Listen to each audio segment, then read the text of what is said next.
Macam saya katakan tadi, kita telah dipermudahkan oleh Allah SWT sehingga kita telah menggabungkan segala kekuatan politik orang Melayu dan Islam untuk mewujud Perikatan Nasional. Kalau kita renung dalam sejarah politik negara kita, belum pernah terhimpun sebegini ramai dalam kepelbagaian politik orang Melayu dan Islam seperti mana kerajaan yang ada pada hari ini.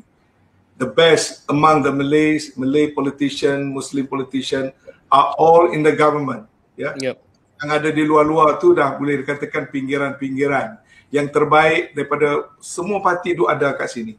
Kita tak mampu untuk gagal. Kalau kita gagal, dia memberikan refleksi yang buruk kepada politik orang Melayu dan politik orang Islam itu sendiri. Sebab tu kita tak mampu gagal dan insya-Allah kita tidak akan gagal. Sebab tu kita elok segera perbetulkanlah yang mana derailment yang berlaku.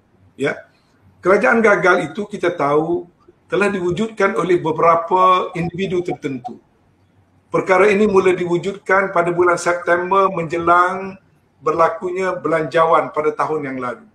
Saya tahu siapa yang mewujudkan dan apa tujuannya. Ialah untuk menghakis kepercayaan kepada kerajaan sebagai satu strategi politik. Sebab kalau dia macam yang Ahmad Berhormat tanya tadi, kalau tengok pada angka, kalau tengok pada fakta, kita adalah sebuah kerajaan yang cukup berjaya. Tetapi jangan ambil kesempatan daripada kesempitan. Kerajaan tengah sempit, dihimpit oleh pandemik. Soal pandemik ini kita tak tahu berapa banyak nak datang, bila nak datang. Itu ujian Allah kepada kita. Kita tak tahu bila nak datang, varian apa nak datang.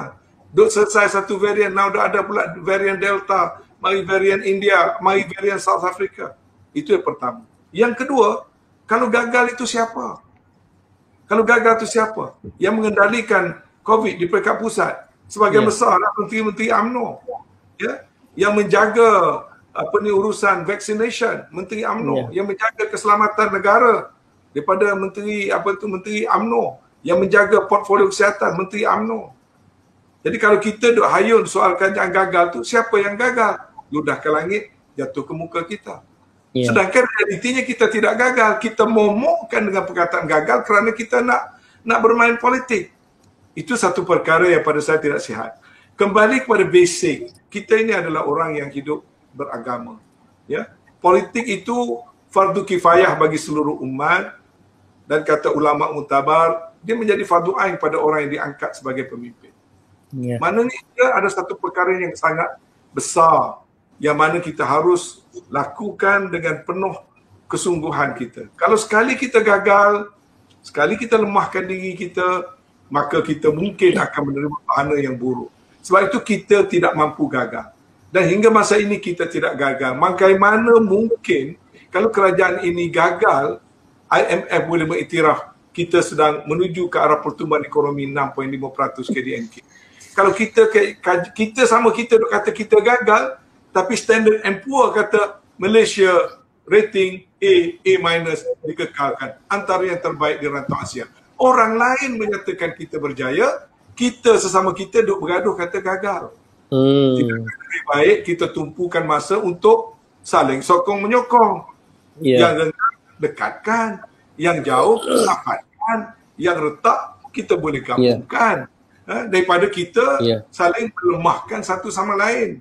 Kerana apa? Kerana agenda kecil yang bersifat peribadi, kita meninggalkan matlamat dan agenda yang lebih besar. Sebab itu pada saya, cantuman kerajaan yang ada sekarang ini, gandingan kerajaan yang ada sekarang ini, yang mana UMNO PAS segalanya ada di situ, perlu dipertahankan.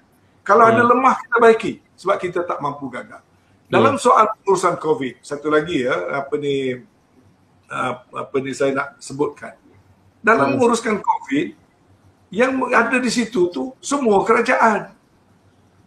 Jawatan kuasa tertinggi pengurusan COVID itu, MKN khas COVID, dipengurusikan oleh Perdana Menteri dan anggotanya Menteri Besar Parti daripada Bersatu ada, Menteri Besar PAS ada, Menteri Besar UMNO ada, Menteri Besar PKR ada, Ketua Menteri DAP ada, dan semuanya ada. Ini bukan soal Kerajaan Perikatan Nasional yang menguruskan COVID. COVID diuruskan oleh kerajaan negeri dan kerajaan pusat yang datangnya daripada semua parti. Mengapa kita katakan ini ada kegagalan kerajaan Jasa Perikatan Nasional?